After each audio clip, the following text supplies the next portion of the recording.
Hello and welcome to the NCSS All About Resolutions webinar. To those of you waiting for us to begin, I apologize for the delays. We were addressing some technical difficulties, but we are now ready to start. And I'll begin by letting you know that my name is Anna Post, and I am the Director of External Relations and Council Communications at NCSS. And with me today are Program Manager Victoria Naiga, who many of you know as your point of contact for Council Services at NCSS, and House of Delegates Resolutions Chair Dr. Larry Paska. Larry is the President of the New York State Council for the Social Studies and the 2016 NCSS House of Delegates Resolution Chair. He serves as the Director of Professional Development for Southern Westchester, Boches, and which is an educational services agency for 32 public school districts in the New York City region, and he also is an adjunct professor at Pace University.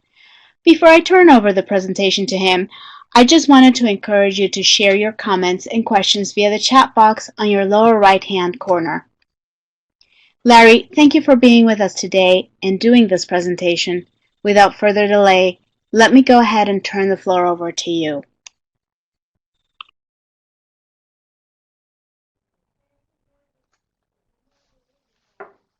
Good afternoon, everyone, and thank you very much, Anna. Thank you, Victoria, for the introduction, and thank you to all of the staff at the National Council for the Social Studies for their support and hard work in putting together both this presentation and the support of resolutions in general.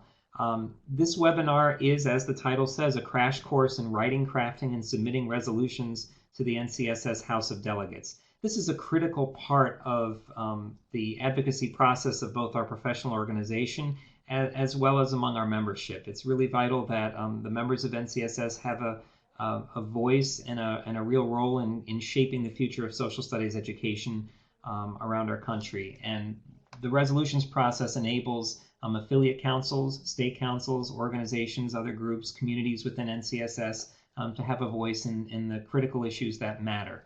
And gives the NCSS Board of Directors platforms from which they can speak as they do the work of leading the organization. So I first want to acknowledge previous House of Delegates chairs, resolutions chairs that have shaped this presentation and shaped the work of the Resolutions Committee over the past few years. This work is supported by both our past chairs as well as our NCSS staff, and is also based on resolution writing guidelines from the Model UN. So just so you're aware that this is a process that has been kind of finely tuned and shaped over several years. Today our agenda is going to focus on four parts. The first is, why have resolutions? What is their purpose? Secondly, we're going to look at the process of how we go about generating resolutions. Thirdly, we'll talk about the steps involved in actually writing a resolution. And fourth, the timeline for this year for resolutions to go before the NCSS House of Delegates and hopefully eventual approval by the Board of Directors. We begin first with the purpose of resolutions. So why do we have them in the first place? In the NCSS Constitution, it defines resolutions under Section 1 as those things that represent the principles, beliefs, and actions that the general membership of the National Council for the Social Studies, as represented in their House of Delegates, recommends to the Board of Directors.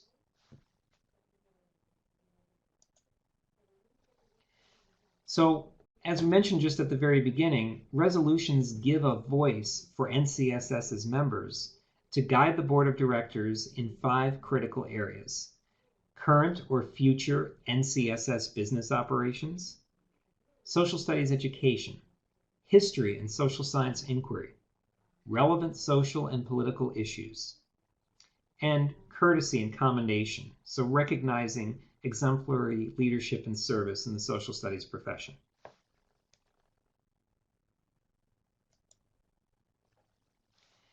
Resolutions take a path to their hopeful final approval by the Board of Directors. First, they're written by communities within NCSS, by affiliated groups of the Council, by our state councils, and by individual members that wish to voice their concern or advocacy for a particular issue. They are submitted to NCSS for consideration after they have been approved by the leadership of the authoring group. So we'll talk a little bit more about that path to approval later. They are then voted on at the annual conference during the House of Delegates business session. And they are discussed and considered by the Board of Directors the following spring after the annual conference. So all in all, this process that we're starting today through this webinar and then again through our Summer Leadership Institute later this summer is a process that will conclude in about 9 to 10 months.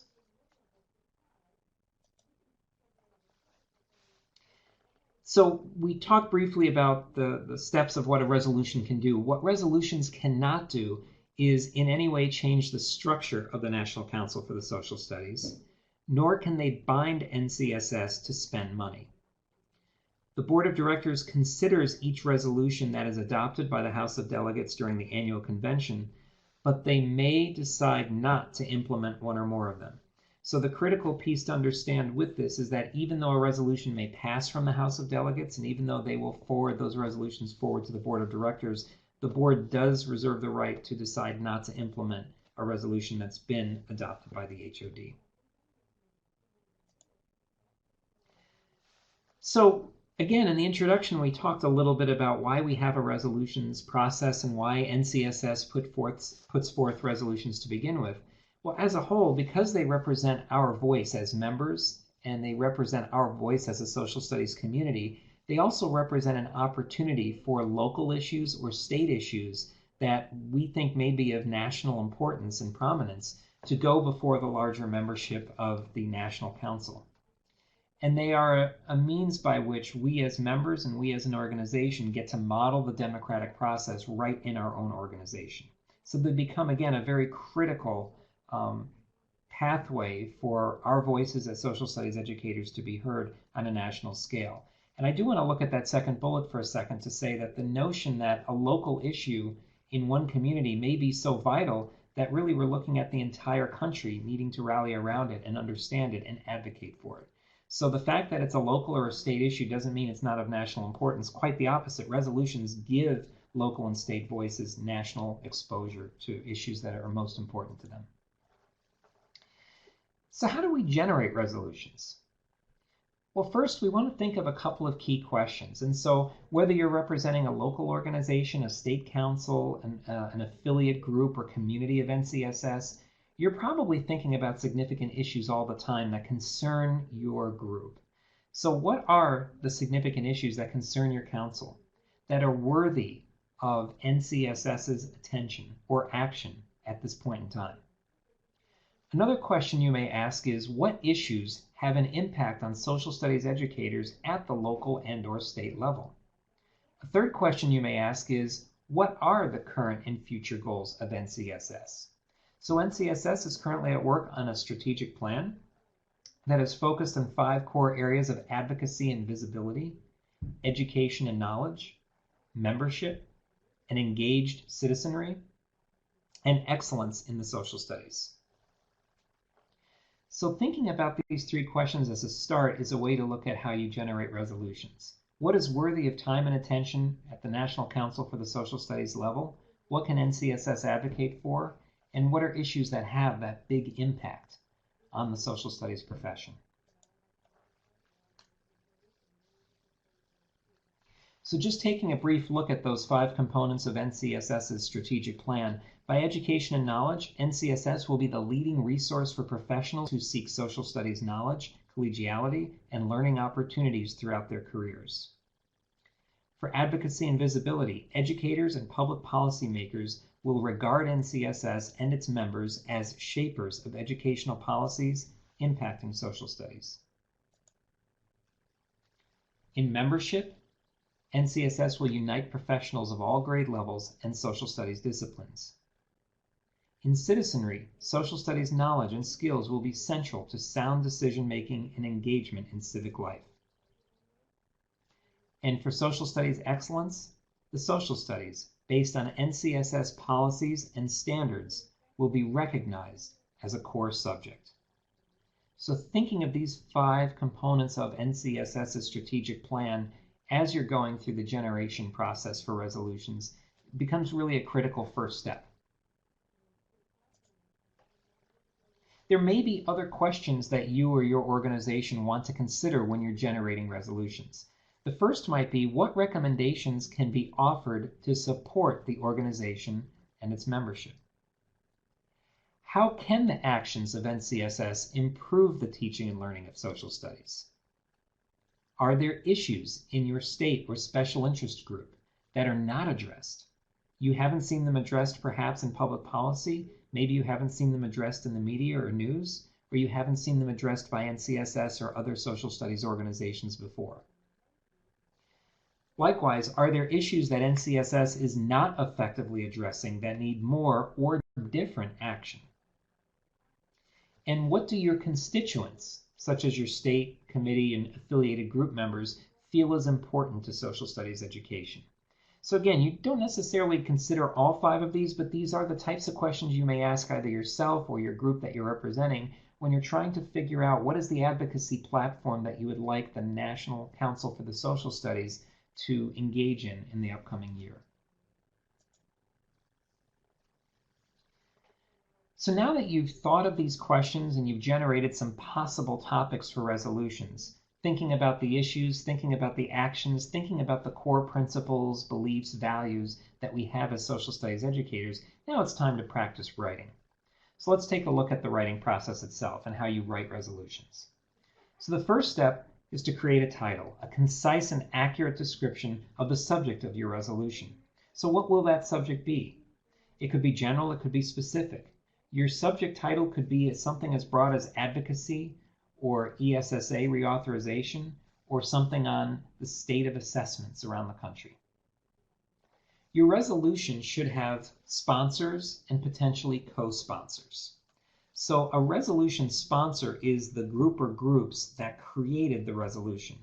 This could be, for example, a state council. It could be an associated group or organization. It could be a community within NCSS itself. Co-sponsors are those groups that did not contribute to the initial writing of the resolution, but they agree with it, they support it. Ideally, co-sponsors are added to the resolution over the summer. And we'll talk a little bit more later about how we can seek co-sponsors for resolutions, especially during our Summer Leadership Institute. A resolution can be written by one person, group, or sponsor, or it could be authored by multiple sponsors and then supported by multiple co-sponsors. So once you've generated your title and you've figured out who the official sponsor or sponsors are of this resolution, we now need to identify a rationale for it. So the rationale is a paragraph that identifies a perceived need and states the case for the adoption of the resolution, meaning it's your thesis statement.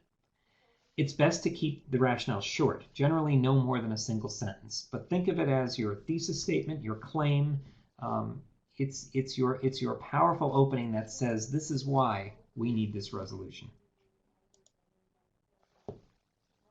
The next step in writing it, after you've identified your title and you've identified your rationale, is to identify a series of preambulatory clauses. These are often known as the whereases. So these create a basis for the resolution. They give a brief history or background of the subject. They might mention previous resolutions. They serve to basically inform everyone of the key issue or issues of this resolution. So we recommend that you limit the number of preambulatory clauses to no more than 5 or 6. You can make them positive and negative in tone. It doesn't matter either way, but you want to make sure that they are factual, that they might be based on evidence, that they are not just based on opinion or conjecture. So those of us that kind of work with historical writing and thinking and look at claim, evidence, interpretation, you could see this really as the evidence piece. The whereases really give us the context and the background for why this resolution is important to know.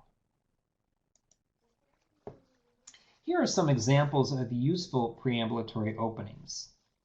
So statements that begin with whereas could use words such as these on this slide: affirming, reaffirming, deeply convinced, keeping in mind, fully aware, recognizing, aware of, deeply regretting, guided by, having examined, confident, bearing in mind, deeply concerned, having received, alarmed, believing, recalling, deeply disturbed, further deploring, noting with regret, declaring, having studied, having heard, approving.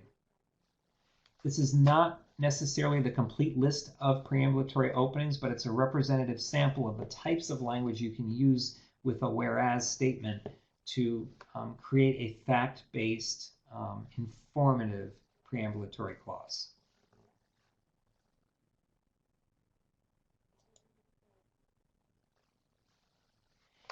After identifying preambulatory clauses, your next step in writing the resolution is the operative clauses, the be it resolves. This is the working or main part of a resolution that often calls for some type of action. This is where the purpose of your resolution is stated, especially expressions of collective sentiment, what your group is united behind. Words should be chosen carefully. The goal here is to promote civil discussion, not necessarily that you are trying to promote acrimony through poor wording, through political disagreement. You're trying to show unity through a statement of action.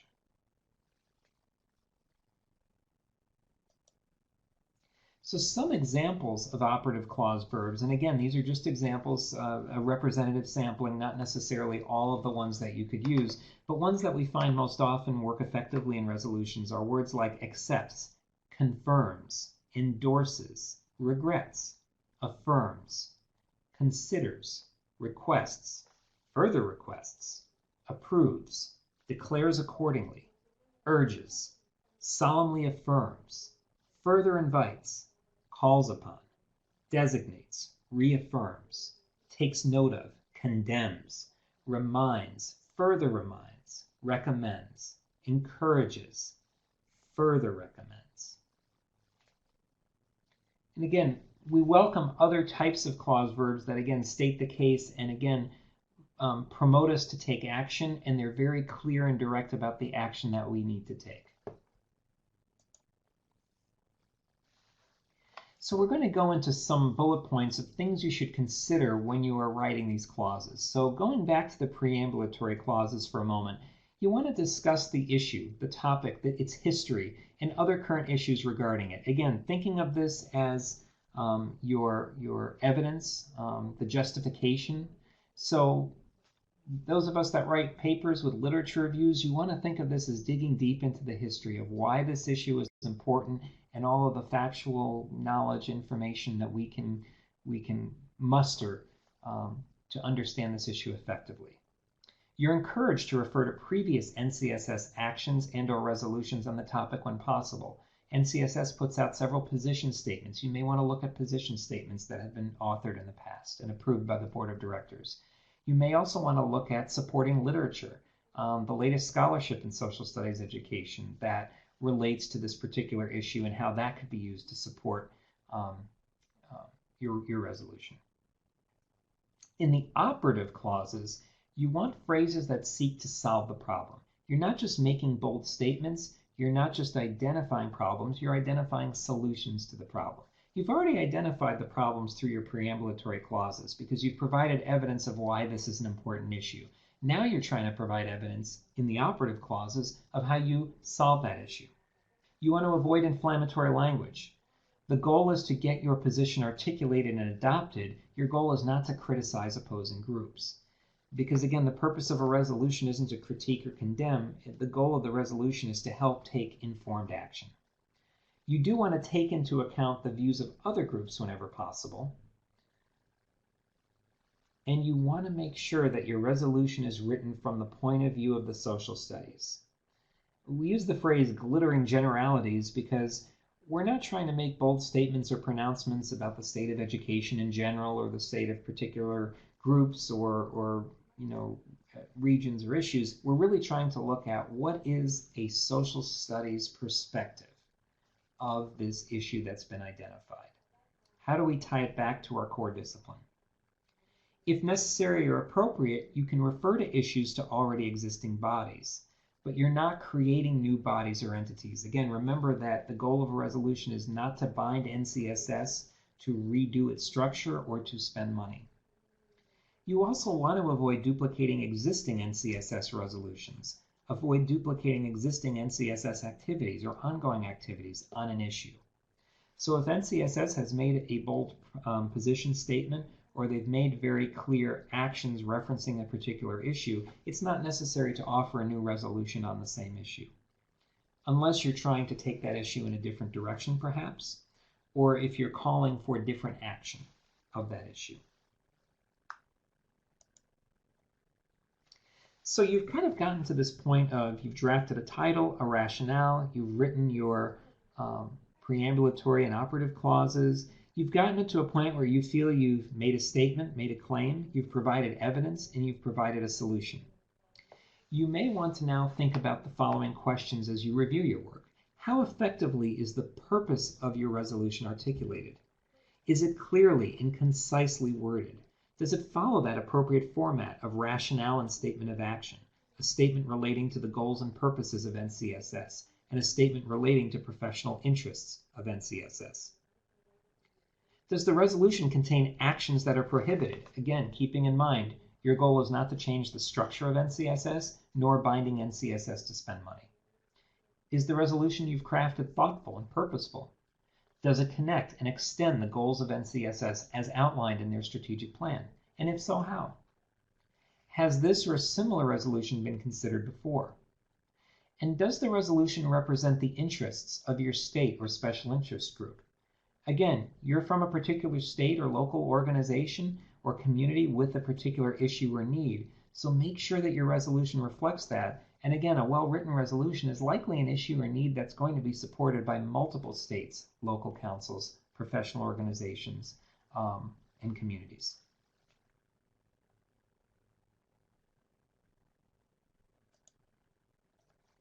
So just to stop for a quick second in summary, be clear, be concise, be economical in your words, and build a logical argument that follows NCSS's House of Delegates rules.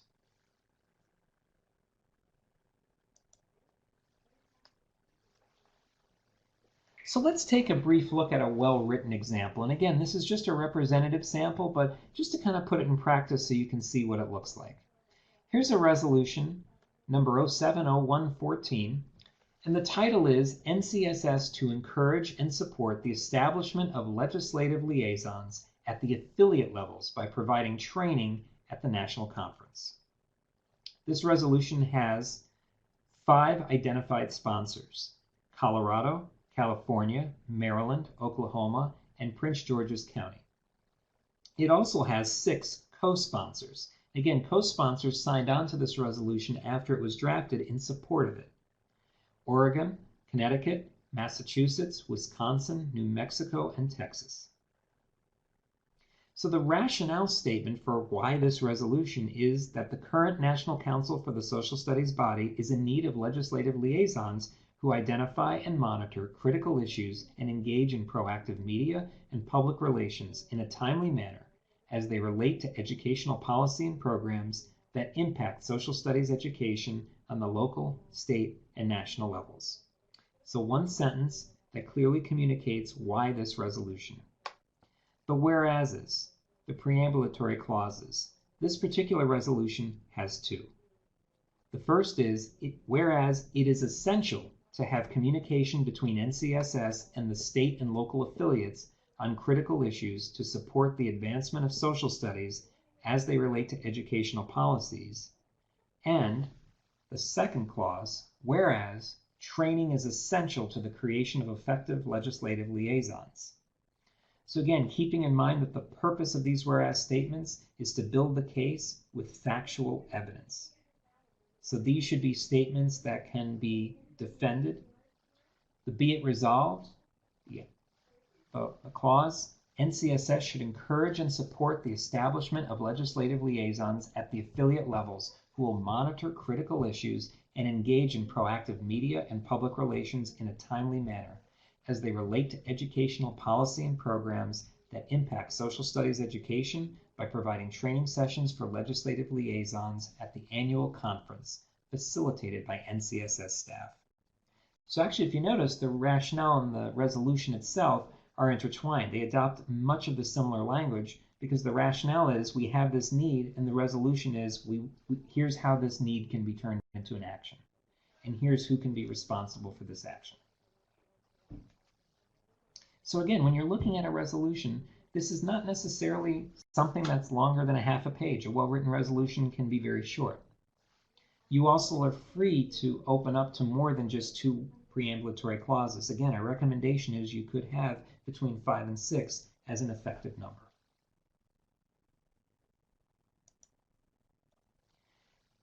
Keep in mind a couple of points. Each resolution is reviewed, it's edited, and it's numbered by the NCSS House of Delegates Resolution Committee. The job of this committee is to clean it up. It is not to change it. We honor and respect the wording and the spirit of a resolution. We may do minor editing to ensure proper structure, grammar, just making sure that ideas flow correctly and that it leads to an informed action that can be taken. Finalized resolutions will be introduced in the House of Delegates at the NCSS Annual Conference. So the annual conference in the fall of each year is when your resolution would go before the body. Resolutions passed by the House of Delegates are then reviewed by the Board of Directors the following spring. So usually about 3 to 4 months later, they are looked at by the Board of Directors, and the board looks at how feasible it is to implement that resolution. House of Delegates will certainly do that too, and obviously part of their approval process is to determine whether this is a resolution that the Board of Directors could take serious consideration and approve. So typically when the Board of Directors looks at resolutions, they know that it's been vetted by the larger House of Delegates.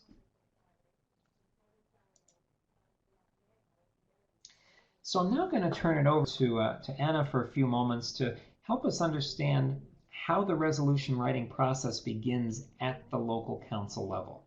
And the key question that we're asking today is, what challenges are councils facing when they institutionalize the resolution writing process at their local levels? As Anna had introduced me today, as president of the New York State Council for the Social Studies, we do engage in a very active process of ensuring that our membership has a voice in resolutions that get written and then shared at the national level for consideration. And we know that councils and affiliated groups and communities, both within NCSS and around the country, have different processes for doing this. So we wanted to provide examples of ways you might be able to develop a resolution writing process at a local level. So I'm going to turn it over to you, Anna. Thank you, Larry.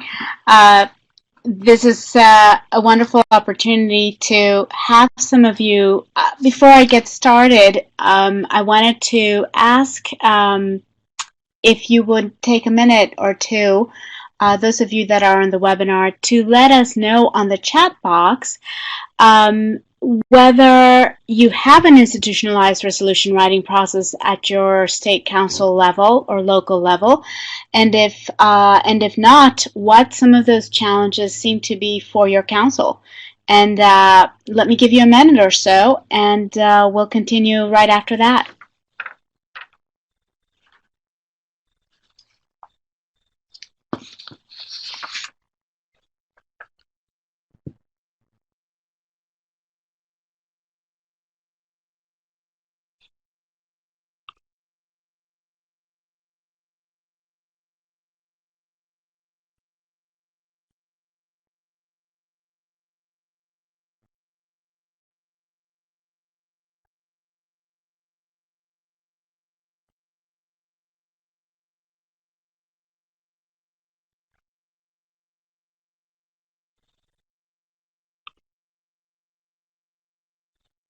I see some of you are joining us, and I believe that because you're using a particular link, your names are showing up as double or triple of the person listed originally.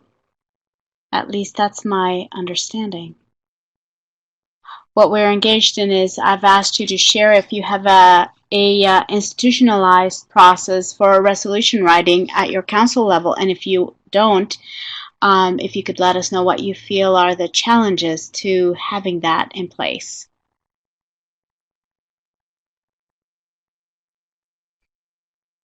Great.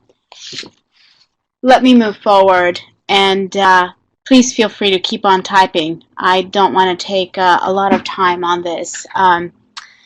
on the exercise of sharing information by sacrificing the information that we want to provide to you. So, but do write and let us know.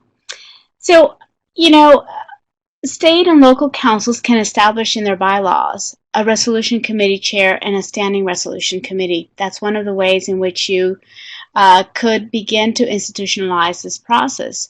The resolution chair could then issue a call for resolutions to council members in an e-blast or in a council online or hard copy publications.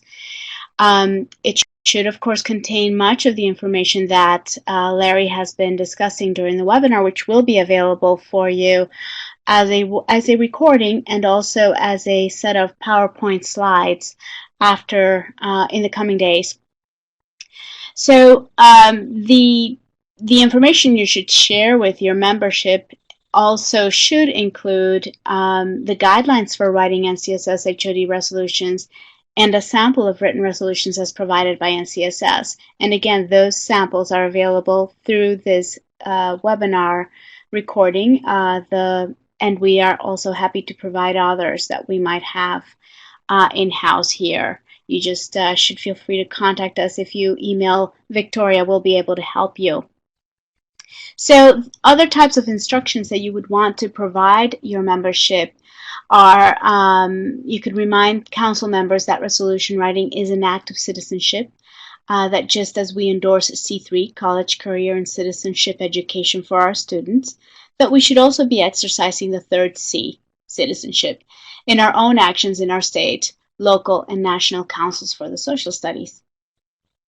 You could also include a statement that resolutions may be on ways to improve NCSS services and NCSS activities, and on topical issues and on a variety of human rights issues. Each such issue should receive its own resolution. Resolutions writing can include the suggestion that council members could get ideas for possible resolutions by reading widely, communicating extensively, and examining and adapting resolutions created by other organizations to which they are also members.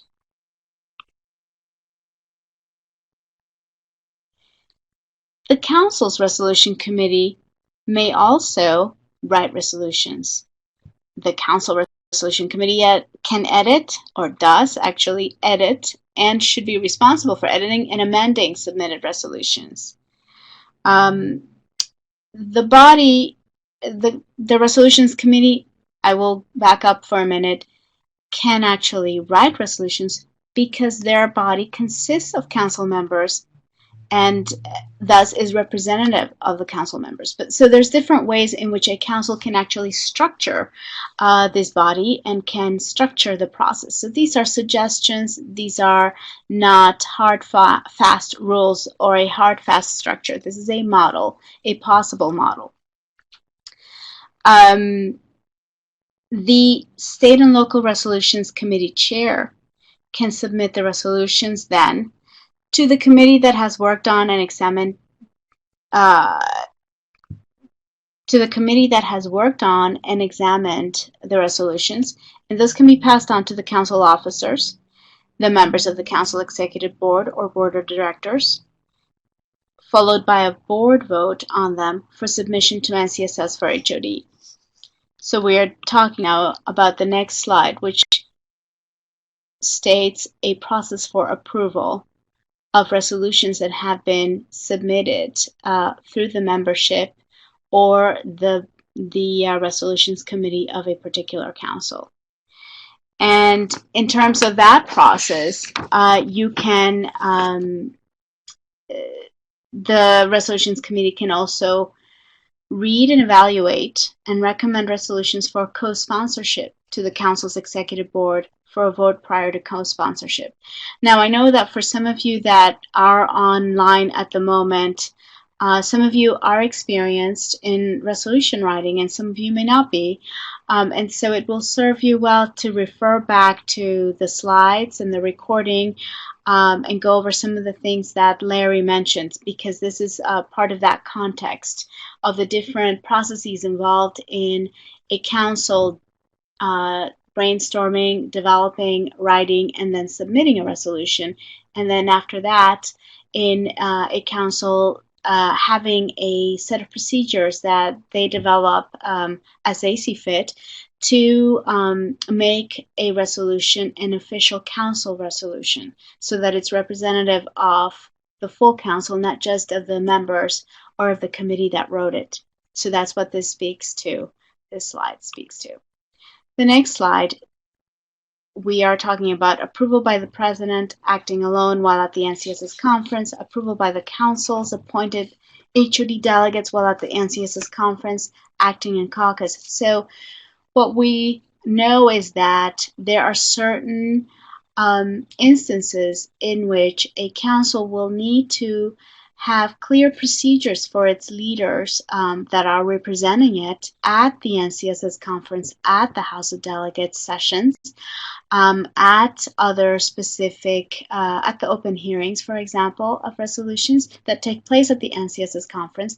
So it would behoove the council to develop a set of procedures that would enable those leaders to make decisions about whether they want to co-sponsor a resolution, and so on. Other types of procedures that the council will want to think about are approval by the president, for example, acting alone while at the conference, which I just mentioned, approval by the appointed HOD delegates while at the conference, approval by the full council board, particularly at their fall board meeting. This is prior to the conference, prior to the House of Delegates meetings at the NCSS conference, and approval by council officers if the resolution is received after the fall board meeting but before the NCSS conference.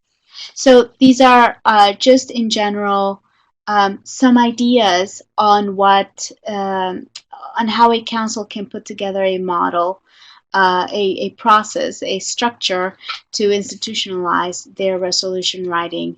And again, as Larry mentioned earlier, it's we've noticed that some of the councils, and we wondered how some of the councils that consistently submit resolutions are able to do this. And I think that in the future we might be able to provide various types of models if it's of interest to the group.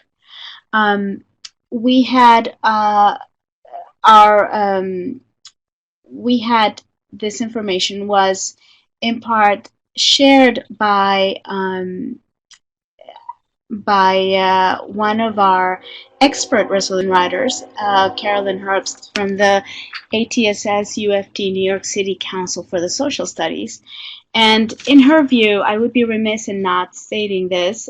This is not necessarily everybody's point of view, but it is hers, and I feel it would be nice to share it. She states that state councils, local councils can decide just how much controversy they want to address in a resolution, but that they should realize that a resolution with no controversy is not a resolution at all. Now, you may agree or disagree with her, but I thought it added food for thought. With that, I don't know if there are questions about this segment. If you could type those into the chat box, I would be happy to type back. And then I would be happy now to turn over the mic to Larry. Thank you.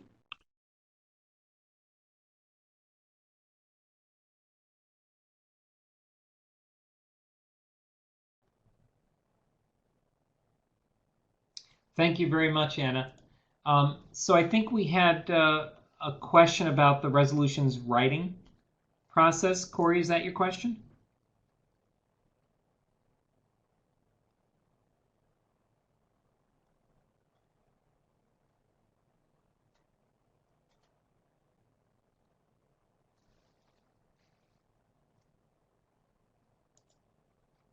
Oh, great. Well, actually, that's a perfect question that you've just asked, because we're actually going to go through the timeline for it right now. So it'll give you a kind of a flavor of what the whole idea will be about.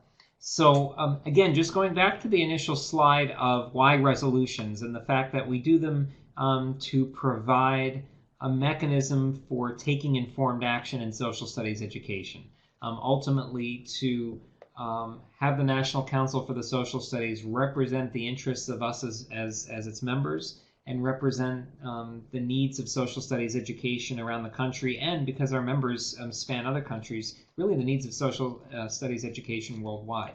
So when we're looking right now at where we are on June 8th, NCSS has recently put out a call for resolutions. This webinar that's being recorded today is just an overview of what resolutions are, why we have them, and what the overall process is. And again, the goal being that any community affiliated group, state or local council, individual member of NCSS is welcome to write resolutions, to seek sponsors from organizations for those resolutions, and ultimately have our House of Delegates and our Board of Directors consider adoption of them as a way to make public statements about the status of social studies education and the needs for social studies education. So going on that premise and our timeline, again, with today's webinar, we would welcome early bird resolutions to be submitted to NCSS by July 30th.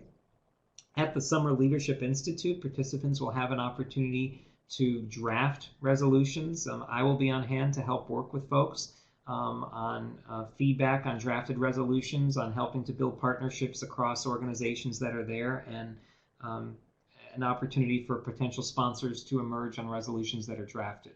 The Resolutions Committee itself will start to look at initial resolutions that are drafted by August 15th and start to look at some editing, making sure that resolutions are clearly written, that they conform to the guidelines of NCSS, and that they are ready for broader vetting.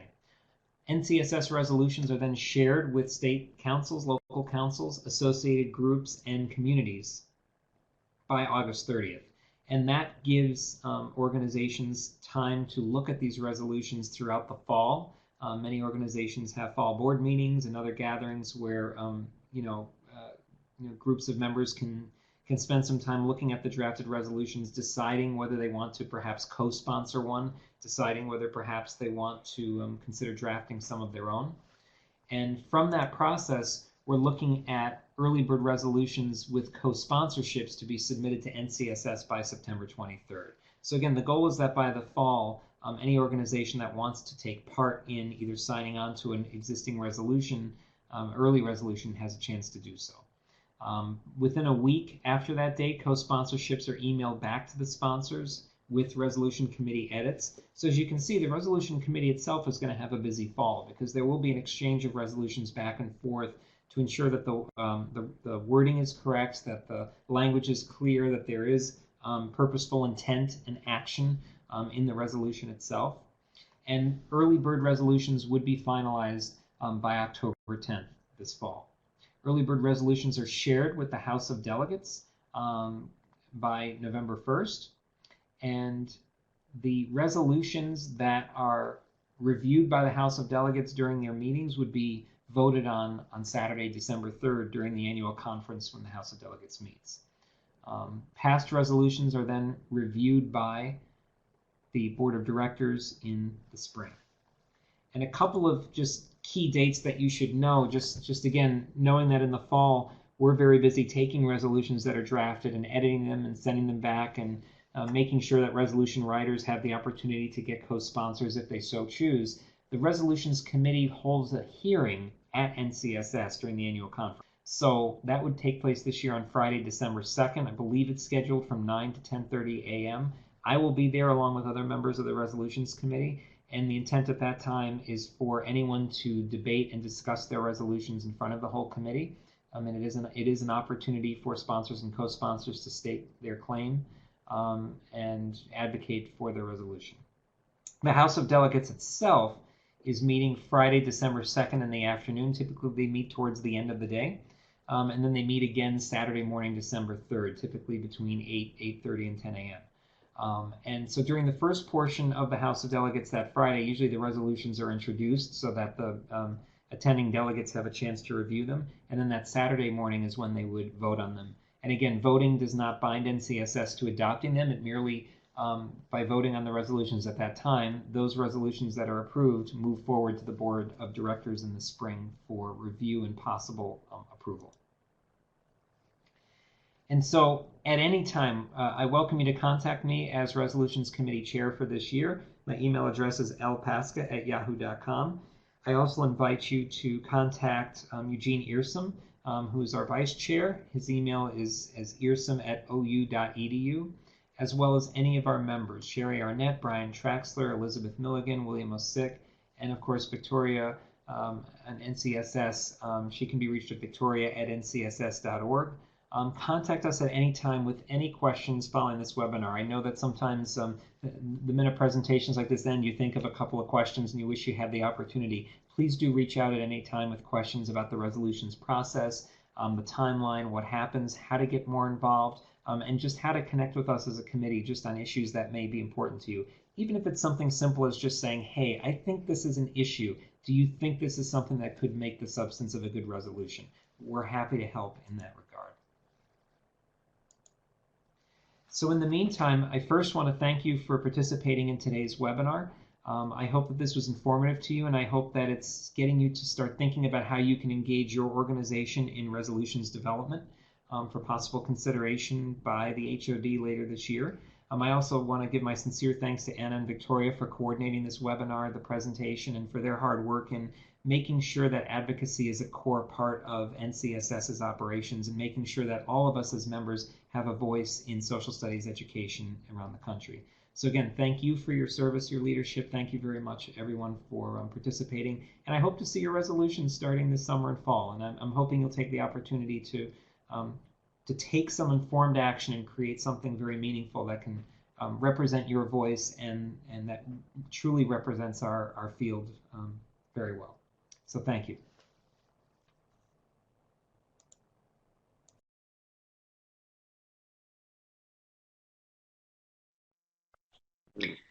Thank you so much, Larry. This was a wonderful presentation.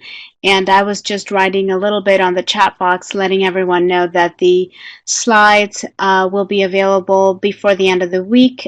We will email them to all of you, as well as to all of the SLI, Summer Leadership Institute participants that will be attending that special segment on resolution writing in July. And if you have any questions, we're here for you and to help you in any way we can. Thank you so much. Have a good afternoon.